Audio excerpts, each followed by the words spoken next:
آج ویو 360 میں کینیڈا اور بھارت کے تعلقات میں کشیدگی مغربی ممالک کے لیے ایک امتحان کیوں بن سکتا ہے، جانیں گے آج کے شو میں۔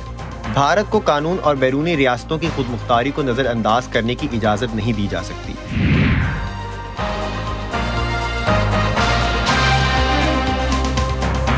وائس آف امریکہ کے واشنگٹن اسٹوڈیوز میں آپ سب کو خوش آمدید۔ آپ دیکھ رہے ہیں پروگرام ویو 360 اور میں ہوں اسد اللہ خالد۔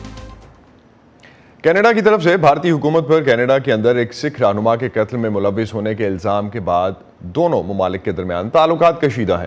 کینیڈین وزیر اعظم کے مطابق انہوں نے بھارتی حکومت اور اس قتل کے درمیان ممکنہ تعلق کو پبلک کرنے سے پہلے حلیفوں کو اعتماد میں لیا اور G20 کی سائیڈ لائنز پر بھارتی وزیر اعظم سے بھی اس پر بات کی۔ امریکہ کی طرف سے اپنے دو اتحادیوں یعنی بھارت اور کینیڈا کے درمیان پیدا ہونے والی اس تنازع پر گہری تشویش کا اظہار کیا گیا ہے۔ وائٹ ہاؤس کی نیشنل سیکیورٹی کونسل کے ترجمان نے ان الزامات کو سنجیدہ نوعیت کا کہا ہے اور بھارت پر زور دیا ہے کہ وہ تحقیقات میں شامل ہو اور تعاون کرے۔ بھارت اور کینیڈا کے دوسرے دو بڑے اتحادیوں برطانیہ اور آسٹریلیا نے بھی اپنے رد عمل میں کینیڈا کے اقدام کے لیے حمایت کا اظہار کیا ہے، لیکن بھارت کی بڑھتی ہوئی معاشی طاقت کی وجہ سے امریکہ ہو یا برطانیہ اور دوسرے مغربی ممالک وہ کینیڈا کا ساتھ دیں گے یا بھارت کا، یہ ایک اہم سوال ہے اور آج کے شو میں ہم اسی سوال کا جواب جاننے کی کوشش کریں گے۔ کینیڈا اور بھارت کے درمیان یہ تنازع اس وقت کھڑا ہوا جب پیر کے روز کینیڈین پارلیمنٹ سے خطاب میں وزیر اعظم جسٹن ٹروڈو نے کہا کہ ان کی حکومت ان الزامات کی تحقیقات کر رہی ہے کہ جون میں کینیڈا کے صوبے برٹش کولمبیا میں گولی مار کر ہلاک کیے جانے والے خالصتان تحریک کے نمایاں سکھ رہنما کے قتل میں بھارتی حکومت ملوث ہے۔ اس کے بعد دونوں ملکوں نے ایک دوسرے کے سینئر سفارتکاروں کو واپس بھیجنے کے اعلان بھی کیے۔ بھارت نے کینیڈا پر دہشت گردوں کو پناہ دینے اور انتہا پسندوں کے خلاف کوئی کارروائی نہ کرنے کے الزامات لگائے ہیں۔ منگل کے دن وزیر اعظم ٹروڈو نے اپنے الزام کو دہراتے ہوئے بھارت پر زور دیا کہ وہ اس معاملے کو سنجیدگی سے لے۔ کینیڈا بھارت سے باہر سکھوں کی سب سے بڑی آبادی والا ملک ہے، جہاں 7,77,000 سے زائد سکھ آباد ہیں۔ World Sikh organization of Canada نے ایک پریس کانفرنس میں کہا کہ اس قتل میں بھارتی ایجنٹوں کے ملوث ہونے کے شبے پر سکھوں کو کوئی تعجب نہیں ہے، کیونکہ کئی دہائیوں سے بھارت نے کینیڈا میں سکھوں کو جاسوسی، غلط معلومات اور اب قتل کا نشانہ بنایا ہے۔ لیکن بھارتی آرمی کے ایڈیشنل ڈائریکٹر جنرل نے نئی دہلی میں ایک پریس کانفرنس کے دوران یہ تاثر دیا کہ یہ واقعہ بھارت اور کینیڈا کے دفاعی تعلقات پر اثر انداز نہیں ہوگا۔ One of the things that is so important today یہ ایک بہت اہم بات ہے کہ بھارت اور اس کی حکومت اس معاملے کو سنجیدگی سے لے۔ یہ انتہائی سنگین ہے اور اس کے بین الاقوامی قانون پر اور دیگر دور رس نتائج ہیں۔ جیسا کہ میں نے کہا کہ کینیڈا پرسکون رہے گا، ہم اپنی جمہوری اصولوں اور اقدار پر قائم رہیں گے اور یقینی بنائیں گے کہ ذمہ داروں کو جواب دہ ٹھہرانے کے لیے کام کیا جائے۔ India cannot be allowed to disregard the rule of law and the sovereignty of foreign states. Bharat کو قانون اور بیرونی ریاستوں کی خود مختاری کو نظر انداز کرنے کی اجازت نہیں دی جا سکتی۔ ہردیپ سنگھ نجر اور دیگر سکھ کارکنوں کا قتل دہشت گردانہ کارروائیاں تھیں جن کی عالمی برادری کو مذمت کرنی چاہیے۔ بھارت کو اپنی بین الاقوامی ذمہ داریوں کا احترام اور ان معاملات کی تحقیقات میں کینیڈا کی حکومت کے ساتھ تعاون کرنا چاہیے۔ کینیڈا اور ہندوستان کے درمیان اس تنازع کا ہم پر اثر نہیں ہوگا۔ کینیڈین آرمی کے deputy chief Indo Pacific army chiefs کی کانفرنس میں یہاں آ رہے ہیں، ان کا وفد یہاں آ رہا ہے۔ بھارت کی طرف سے سرکاری سطح پر ابتدائی رد عمل میں کینیڈا کے الزام کو بے بنیاد کہنے کے بعد دونوں ملکوں کے درمیان الزامات اور اقدامات کا سلسلہ جاری ہے۔ وائس آف امریکہ کے سہیل انجم اس بارے میں ہمیں مزید بتا رہے ہیں، ان سے جانتے ہیں کہ کیا رد عمل آ رہا ہے اس پہ۔ سہیل، کیا رد عمل ہے بھارت میں اب تک سول سوسائٹی اور سکھ کمیونٹی کی طرف سے؟ یہ جو بھارت اور کینیڈا کے درمیان جو تنازع پیدا ہوا ہے، یہاں سیاسی اور صحافتی حلقوں میں تشویش کی نظروں سے دیکھا جا رہا ہے۔ جیسا کہ آپ نے بتایا کہ حکومت نے اس پر سخت رد عمل ظاہر کیا تھا اور دونوں ملکوں نے اعلیٰ سفارتکاروں کو دیا۔ اس کے بعد کینیڈا نے وہاں سے احتجاجی جاری کی، انڈیا میں جو کینیڈین شہری ان کے تو پھر انڈیا نے بھی جاری کی۔ اب اس کے بعد انڈیا نے کینیڈین شہریوں کے لیے ویزا جاری کرنے کے عمل کو روک دیا ہے، تو ایسا سمجھا جا رہا ہے کہ شاید اب اس کے جواب میں کینیڈا بھی کوئی کارروائی کرے گا۔ لیکن سیاسی اور سفارتی حلقوں میں ایسا محسوس کیا جا رہا ہے کہ یہ